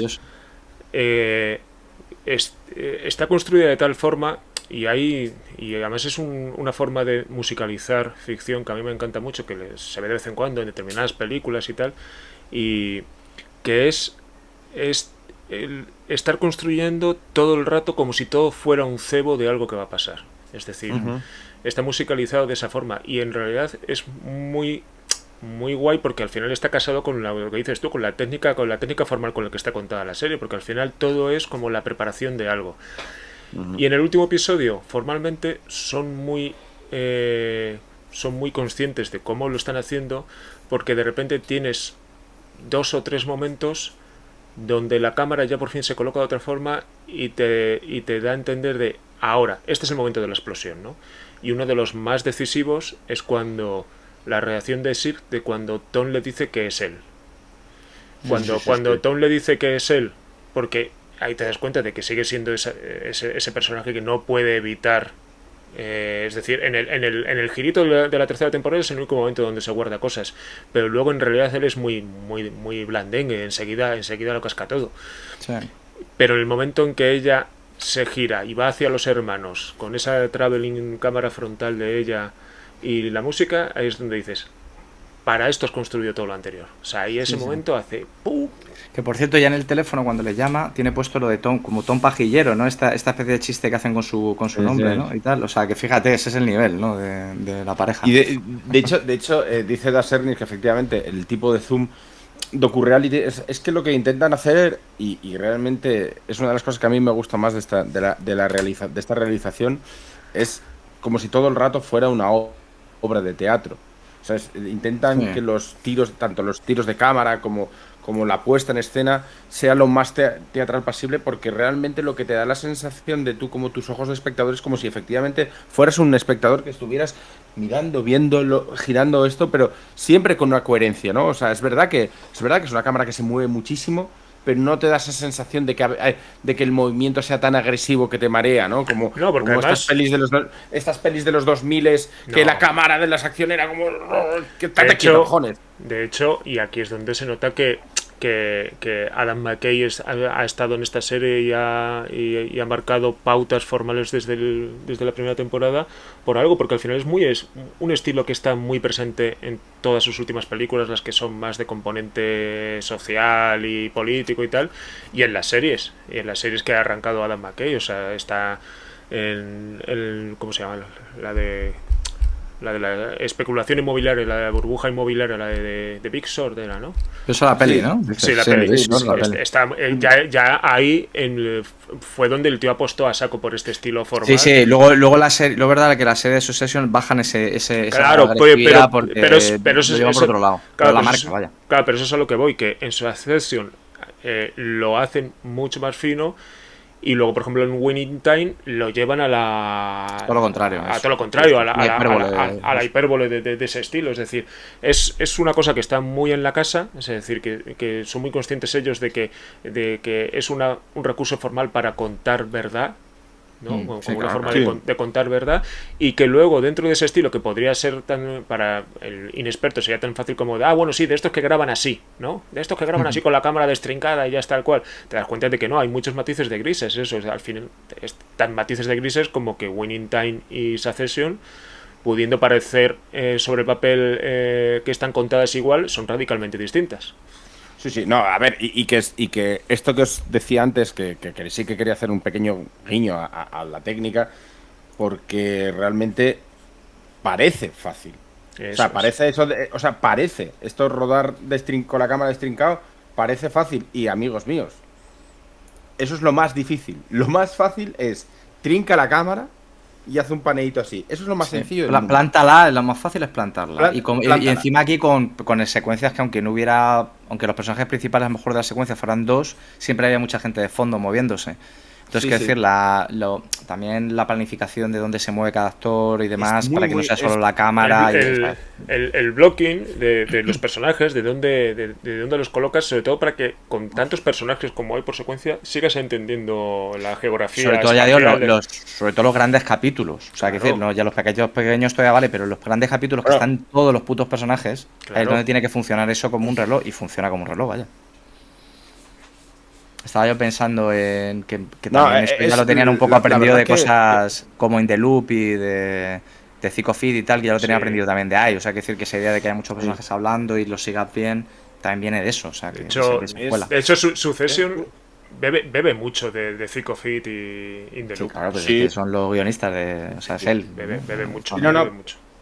Pero no solo a nivel de guión, sino a nivel formal, y ahí te das cuenta donde esto que han hecho, esto que parece fácil, es probablemente, y esto, a entenderme, es más difícil rodar Succession que rodar Juego de Tronos. Probablemente sí. Además Juego de Tronos al Juego de Tronos le quita la ropa y los tiros de cámara son IO. Sí, porque al final porque además requiere también otro tipo de planificación. Claro, es distinto. Yo lo que veo es que tú, por ejemplo, de Zico Feed, obviamente, Succession bebe de Zico Feed porque están las mismas cabezas pensantes, etcétera, etcétera. Formalmente, porque también es ese tipo de realización que parece fácil, como si fuera una especie de semidocumental donde vas cazando a personajes que están por la oficina, etcétera, etcétera, pero es que incluso el mood, ¿no? De cómo son las relaciones entre los personajes, claro, donde todos son puñaladas todo el tiempo, es decir, todo está ahí. Estaba pensando yo que, por ejemplo, nunca se destaca demasiado de otra grandísima serie que hemos hablado antes, de The Wire.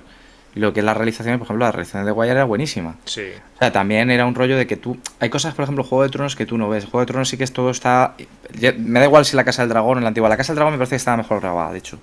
Pero la cosa es que es más todo muy, muy estático en realidad. Cuando ahora hay pelea, bueno, pues ahora sí, ahora en mano y que esto se agite, no sé qué, o sea, es todo muy estándar. En realidad, pese a que los realizadores que hay detrás, insisto, y más los de la segunda, los de la Casa del Dragón, son buenos realizadores de esto de la casa, de HBO y demás. Pero me acuerdo que en The Wire es que hay paneos, tío, hay seguimientos de personajes con la cámara, o sea, hay una cámara que te está contando también cosas con sus movimientos.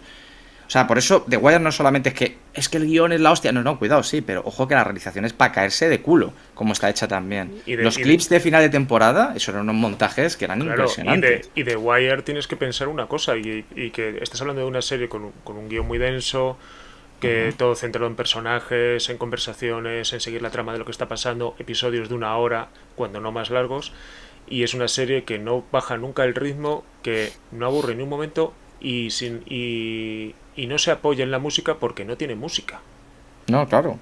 O sea, la diegética que aparece de vez en cuando, pero no es el momento este de Johnny Cash.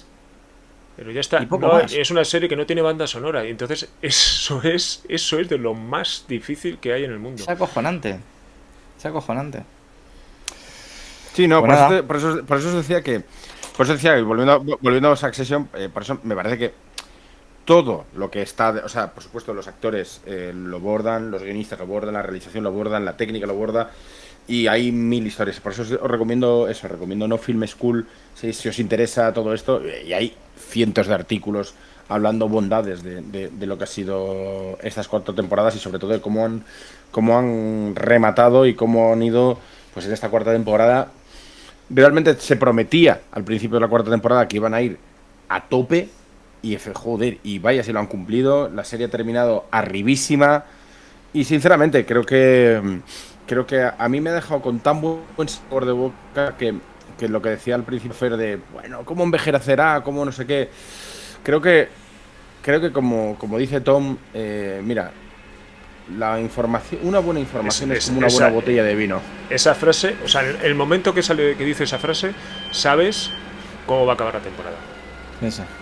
Sí. O sea, yo podía tener mis sospechas o mis teorías, ¿no? Comentándolo con algún compi de curro, de guay, yo creo que Tom al final va a ser. Que luego en realidad es mucho más coherente lo que han hecho de lo que yo podía haber fantaseado, porque encima la oportunidad se la encuentra. No le van a dar el crédito de que él construya algo tan. No, por supuesto que no. Es maravilloso. Acuérdate, no, se la tienen que regalar. Es maravilloso.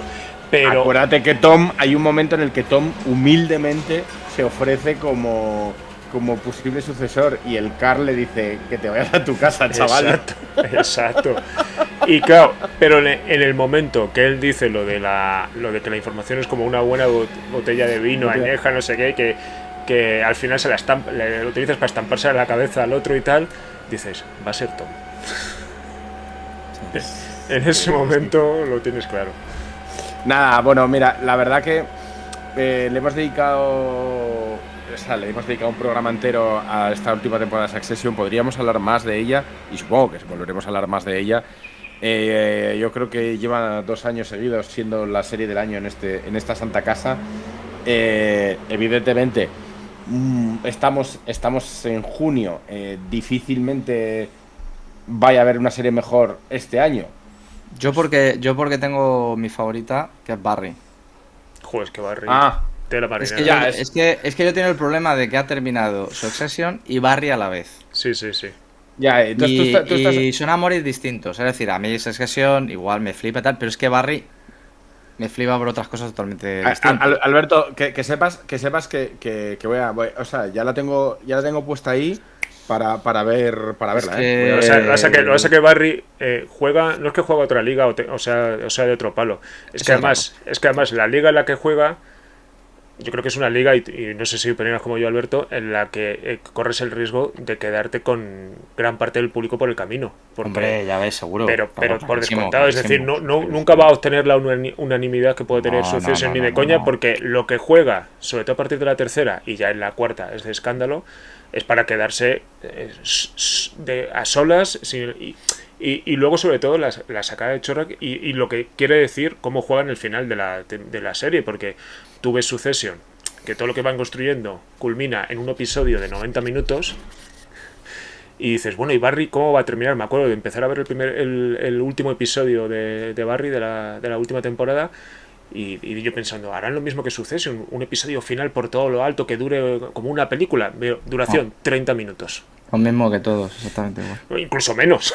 Sí. Incluso menos. Hay una cuestión, yo de estas dos, ya sé, para ir cerrando también, perdonad, pero el tema de que yo en cierta medida me alegro de haberme desaparecido de redes sociales y demás, porque las dos series empecé a verlas sin ninguna referencia, o sea, referencias de, bueno, de a lo mejor alguna cosa de alguna crítica Metacritic, de, no me están poniendo mal, voy a verla. Pero empecé a verla sin ninguna referencia, aparte más allá de mi propio criterio, de si me gusta o no me gusta, me está interesando o no. Y yo recuerdo que Succession todavía no... Porque Succession ha empezado a coger carrerilla a partir de la tercera, básicamente, como suele pasar con estas series. Entonces yo la primera, cuando la empecé a ver, en el tercero estuve a punto de dejarla. O sea, me estaban cayendo todo fatal, no entendía nada, y de repente fue ese momento de clic, ¿no? De hecho, le pasa a mucha gente. Claro, fue el momento del clic, de decir, hostias, espérate que esto mola, cuando Kendall se pone la gorra. Ahí es cuando me dije, como decías tú, ¿no? Cuando va corriendo y tal, y digo, hostia, esto tiene algo, y luego se pone la gorra y digo, clac, aquí, o sea, hostia, ya he entendido de qué va esto. A mí me pasó también, A mí me pasó también, es una serie que cuesta entrar porque es arduo al principio, pero luego cuando despega bien. Claro, pero me alegro de no tener una referencia externa por eso. Pero Barry pasa algo parecido en otro sentido. Barry pasa que la primera temporada, o si te cuentas de que va la primera temporada, dice, bueno, no tiene nada que no haya visto en otro sitio, en realidad, ¿no? O, bueno, de hecho, en general, si tú cuentas a alguien sin que no le importen los spoilers, cuentas de qué va toda la serie y dices, pero esta serie ya la he visto. Claro, pero, sí, en realidad tampoco. Pero claro. A mí, por ejemplo, todo el inicio me recordaba pues esto, a Get Shorty, este tipo de series de las de, bueno, un asesino que quiere cambiar su vida y se mete actor. Ah, vale, bueno. Pero una comedia negra. Claro, pero bueno, está graciosa y tal. Pero luego cuando empiezan a avanzar los capítulos y está terminando la temporada, está muy bien. Ya al final de la primera de Barry es increíble. Pero la segunda es muy buena. Y ya la tercera y la cuarta son obras maestras. Es que directamente, o sea, es una cosa absolutamente loca. Y no es de esto de tienes que esperar a la séptima hasta que funcione. Es que vas viendo cómo la serie va ganando momentum. La propia serie va ganando, hasta que llega Yo un final Alberto, que es impresionante. Has hablado tanto de ella y tantas veces que yo... Sam Culebrillas se ha suscrito. Sam! Tenemos otro ver joven. ¡Ole! Sí, y además la de Barry pasa una cosa, que te guste o no hacia dónde avanza la serie, cómo termina, etcétera, etcétera, lo que objetivamente tiene, que esto se lo leí el otro día en un tuit también a Guillermo del Toro, que obviamente tiene motivos para hablar bien de ella y no digo por qué, lo que consigue Barry es que de repente te coloca en el mapa a este señor, a Bill Hader, al que solo le tenía como cómico, y ya está. Yo es que como le sigo de hace tanto tiempo, claro, no me ha extrañado. Pero lo que me ha extrañado es que sea tan buen director. Claro, ese es el tema. Te lo coloca en el mapa como un director de la leche. Es que la cuarta temporada la dirige toda él. Porque sí. En las anteriores temporadas, los episodios buenos, está metido también el director este que dirige con Donald Glover Atlanta también. Sí. No me acuerdo cómo se llama el director este. No, que dices que además hay ciertos momentos en los que incluso el tono de Atlanta y Barry sí, se ponen solo aparte. Siendo mundos totalmente distintos. Siendo mundos radicalmente distintos, pero hay como ciertos pozos o ciertas cosas, sensibilidades que conectan, ¿no? Así que con cierta movida. Pero luego, pero los episodios que dirige Bill Hader solo es para volverse loco. O sea, es para volverse loco. Y ya esta cuarta temporada que la dirige toda él, ya bueno, explota. Entonces, es que no pues es que no se... Sí, o sea, es que no se puede contar, hay que verlo. O sea, la cuestión es cómo formalmente el tío se atreve a hacer cosas que ya le hubiera gustado a mucha gente hacer en muchas series y salen. Aquí lo único que nos deseo para el bien de todos nosotros es que Warner no toque demasiado HBO, por favor. Creo que tarde. Ya lo sé. Pero es verdad que decías tú que llevábamos tal, pero igual en las 4 temporadas, sí, porque creo que hemos hecho 4 hablando de lo mejor del año, tal vez. Creo que en todas, menos la primera, hay series de HBO. O sea, y no es por el plurito y tal, sino porque es que ha pillado otra vez Momentum, ya lo hablamos hace tiempo, ¿no? Y sobre todo por estas series, por Succession, Barry, Winning Time, no sé qué tal, que han hecho que nos vuelva a gustar otra vez ver cosas en HBO con un nivel muy alto. Y igual cosas proyectos más raros, tal vez, ¿no? Apple tiene la de esta que hablamos de Severance y tal, y en Apple hay alguna otra cosa también así como interesante, pero HBO es la que realmente tiene, o sea, que todas tienen un poco de todo, pero pero hombre, es que al final es lo que dices tú, tanto el año pasado como HBO se sigue llevando la palma. Sí, luego veremos lo que vayan a sacar nuevo, tal vez, pero que ahora les toca sacar otra vez cosas nuevas, pues ahora veremos, ¿no? Bueno, ya hablaremos la semana que viene, porque creo que, bueno, por ir cerrando ya, hablaremos la semana que viene de más series de HBO, porque hablaremos un poco de Los Fontaneros de la Casa Blanca, que serie que creo que tú has terminado, Fer, y a ti te ha gustado, ¿no? Sí, yo me he pasado muy bien. Yo lo he dejado porque yo me he enfadado un poco con ella, la verdad. Se enfadado, joder. Pobrecita, no creo que pueda ofender a nadie ni enfadarse a nadie con ella. Es muy divertida. Me está gustando mucho, en realidad, ¿eh? O sea, yo tengo ganas de verla porque si a Fer le gusta, igual a mí también. Pero no está teniendo buena crítica. A mí me está encantando. A ver, que Alberto lo sabe, que yo siempre he sido muy fan del Justin Theroux. Vaya, que Justin Theroux es muy gracioso. Es que Justin Theroux. Pero no solo es gracioso, es que Justin Theroux te hace esto, que es graciosísimo el personaje. Hay un momento en el último capítulo que yo no me lo podía creer que se hayan atrevido a hacer eso, o sea que es graciosísimo. Y luego te hace leftovers, es decir, es que es que yo sigo sin entender por qué Justin Theroux no es más grande, digamos, de lo que es con lo bueno porque que es. Porque es muy guapete y está cicladísimo el tío, a lo mejor, no sé. Sí, pero... a lo que voy, que yo no me he enfadado con la serie, me he enfadado en la serie, o sea, no es que lo quiero decir ahora, no lo voy a decir. Venga, vamos, si no seguimos. Pero yo creo que íbamos a hablar de otra cosa la semana que viene. Creo que vamos a hablar de Damon Lindelof. Y Mrs. Davis. Bueno, pues eso ya hablaremos. El caso es que vamos a ir cerrando esto, que ya vamos despidiendo como 20 minutos. Y hay que irse Succession, amigos. Si no tenéis nada más para ver Succession. Y si no, Berbarri también, que parece ser que está muy bien. Y nada, que es una suerte para nosotros poder tener este sitio de poder hablar de series de este calado y de este nivel. La monja de la Esto sí es tecnoética. La monja de la tecnoética, sí, sí. Sí, sí. Pero así de fácil, chicos. O sea, quiero decir, es mucho más fácil cuando tienes unas obras de este calado, los programas hacen solos. Claro, ya ves. Esto así de sencillo. Así que, nada, un placer. Una pasada este viaje de que nos ha dado la familia Roy. Y que nada, muchas gracias a todos los que estáis aquí un domingo más por la noche. Que creo que de momento va a ser el horario. No lo hemos dicho, de hecho, pero. No, pero ya va a ser así en principio hasta final de temporada. Que, bueno, hasta sí. final de temporada y la que ya temporada no tampoco viene, queda mucho en realidad, porque Ya, estaba echando ya, cuentas y son como 5 semanas más o menos. Hasta el 1 de julio, O- la primera o semana de menos. julio que terminaremos, pues por ahí, pues ya está. Más o menos, sí, hay que ver ahí. Pero bueno, que muchas gracias a todos por estar aquí, gracias a todos los que nos escucháis en el podcast, gracias Fer, gracias Alberto y gracias a todos y hasta la semana que viene. Venga, Adiós. Adiós. adiós.